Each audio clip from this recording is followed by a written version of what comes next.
Been having a lot of conversation as of late with regard to this term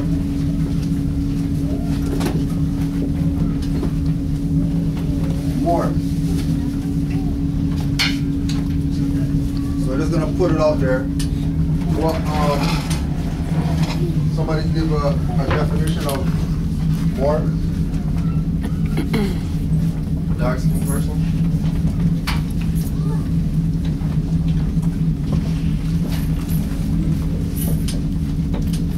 Any other definition of Moor? The descendant of the people of the Moorish Empire.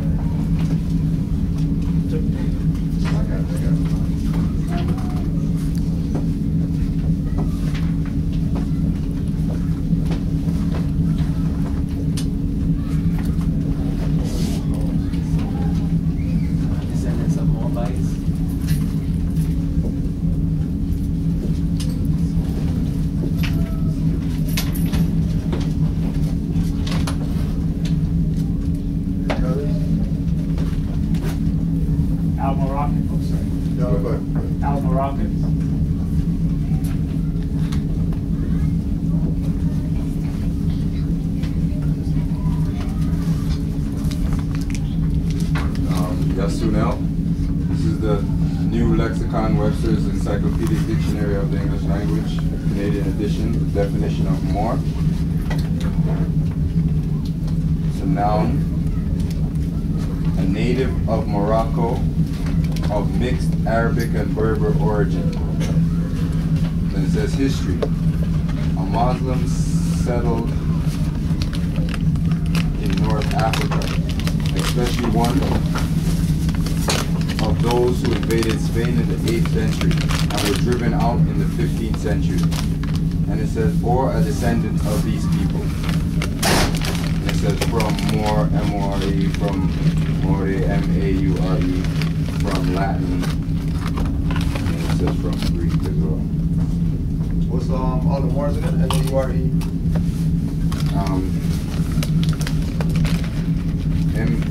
Okay, they have, it says from M-O-R-E, and then,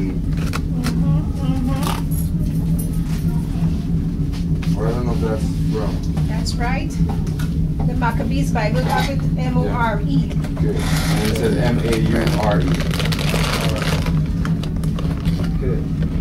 So this is what the fact is.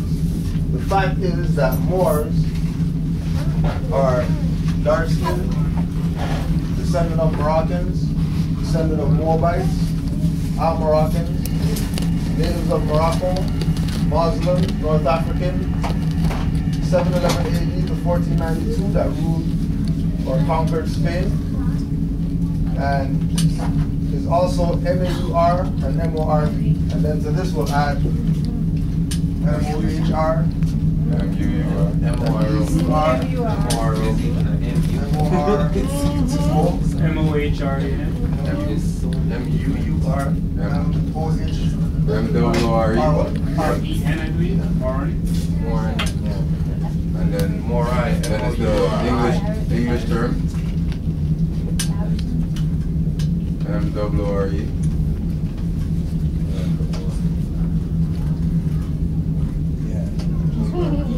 All right. So this is what the fact about Moors is, right? So this is the fact of what it is, right? If we, as we'll say, card-carrying members of the humanitarian movement of the Moorish Science Temple of America, or Moorish Holy Temple of Science, Moorish Science Temple, if we're out in the public and we're bringing this to their attention, right? We're bringing this to their attention that, you know, you're not dark-skinned or black or Negro or colored. You're actually a Moor, and that's who you are. And if they can't accept that reality, after all these facts right here, that you can look up Morocco and it'll tell you something. You You look up native, it'll tell you something. You look up Muslim, it'll tell you something. You look up North African, it'll lead you to something. You look up 711 AD to 1492 in Spain, that'll tell you like a lot of stuff. You look up all these are all verified the fact that there's a people that's called this. Just like there's a people called Hebrew Israelites, and there's a people called Phoenicians, there's a people called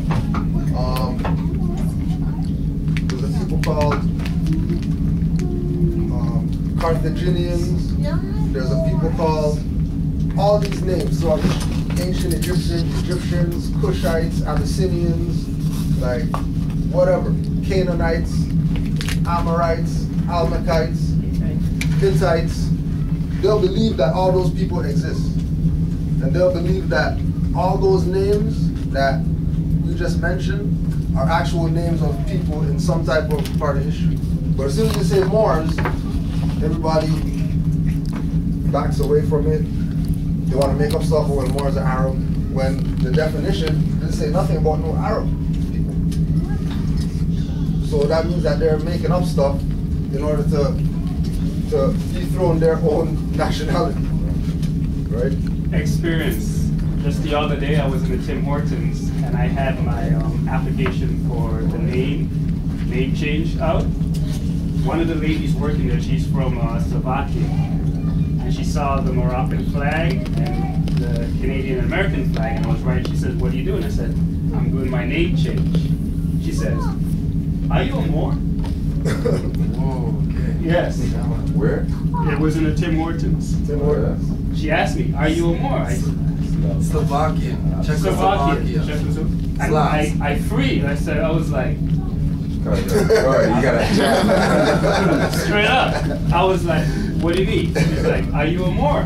I was like, "Yes, I am." She's like, "I didn't know people over here were Moors as well." That's what she said to me. not even Arab, like, are you? No, she asked me if I'm a Moor. When she saw, and I said, "I'm changing my name," she saw the L, A. Yeah. She asked the question, "Are you a Moor?" Right. So that's Czechoslovakian. Yes. I asked her about, does she know the history of her where she's from, and she said yes. Czech for short. Slovakia. Slav. Well, Slavic, yes. It was interesting, yeah. She asked me, just came straight up and asked me, like, "Are you a Moor?" Alright? And I asked her, we had a conversation, I said, "Could you tell me about Slovakia?" She says, "Well, you know, lots of us back then, we were slaves." And she just came right on and said everything to me. Like, she was giving me a history lesson right there. I didn't say anything else. Yeah, She had to work, but yeah. What's there to say? 3 minutes, like a 3-minute conversation, those two things came up. Yeah. So what you're saying here is like, true. So if the Czechoslovakian lady Yes. is going to verify about all this or whatever, Yes. they don't want to accept it, Yes. right? If you tell them, well, you know, if you look at your skin, it's actually brown, so, you know, you're a brown person. Oh no, I'm not a brown person, I'm black, and then what they are is under mind control. Right? They're under mind control. Like this is what has happened to them, why they can't accept the reality that they're Moors. So they're under mind control. So mind control in America was instituted through King Alfred Plan. Right? Like the mind control that we see today. Right? So this is from Executive Order 11490, October 19th, 1969. This executive order was authorized October of 1969 to counteract the minority, blacks, Indians, Latinos, Puerto Ricans, and poor whites in their rise up from under the depression and powers that be, the government.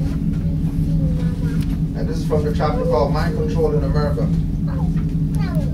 If a group of men gain control of the major news media, the educational systems, they would have great control of the words we use, would they not? When you control people's words, you control their thoughts. When you control their thoughts, you control their minds. When you control their minds, you control their bodies. In such a group gain control of our minds, should we expect them to take full-page ads across the country and inform 200 million heavily armed citizens of their accomplishment? Would they more likely keep us singing "Land of the Free, Home of the Brave" while they simply purchase the legislation they need to gain absolute total control over us? Whoever controls the volume of money in any country is absolute master of all commerce and industry. President Garfield. The only way productive people can control the volume of money and be self-governing is when something workers produce is used as a medium of exchange. The actual process of money creation takes place in commercial banks. Page 3, Modern Money Mechanics. You can write that down. Modern Money Mechanics. Published by the Federal Reserve Bank. And then Modern Money Mechanics is just this book talking about the whole paper money fraud. I think you can even get it online. I think there's a PDF of it online somewhere. For the secret owners of the Federal Reserve to control the volume of money and to become our absolute masters and we their absolute slaves, they had to first get the gold away from our parents and grandparents in 1933.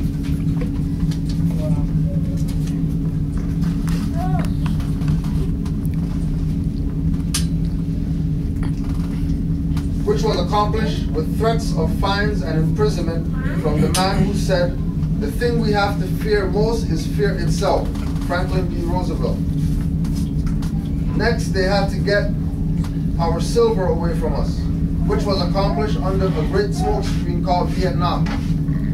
It is just coincidental as to how the chronology of Vietnam War seems to dovetail with the chronology of our silver being confiscated. There is no way that they could control the volume of money if the money was silver coins in the hands of 200 million Americans. They had to get us dependent on a medium of exchange that you would create an infinite volume with infinitesimal effort, credit, and you worry about Russia. The newspapers tell us that Russia borrows from Western banks, and the Bible says the borrower is servant to he the lender. Proverbs 22:7. The public thinks that taxes are used to provide a defense against Russia, and it's the other way around. Our masters dangle the Russian boogeyman in front of us to justify the tax illusion. Truth is always stranger than fiction. The Russian people are taught to fear us. History shows that money changers have used every form of abuse, intrigue, deceit, and violent means possible to maintain control over governments by controlling the money and its issuance. President James Madison. The high office of president has been used to foment a plot against the American people. Before I leave office, I must inform the citizen of his plight. President JFK, in a speech at Columbia University 10 days before his death. The world is governed by far different personages than that which is imagined by those not behind the scenes. Desirelli. So what are you going to do about it?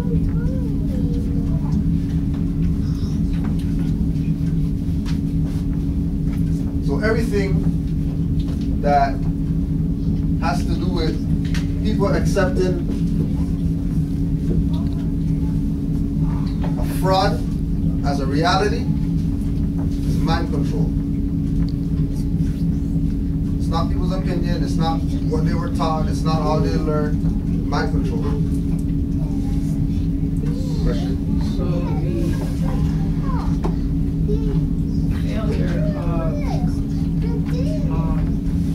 the financial system in 2008 was not a failure, it was a means of control. The world they were losing too much control of the money entirely. Right. And well, by that time the money was already gone. Because remember they said, for the secret owners of the Federal Reserve to control the volume of money and become our absolute masters and we their absolute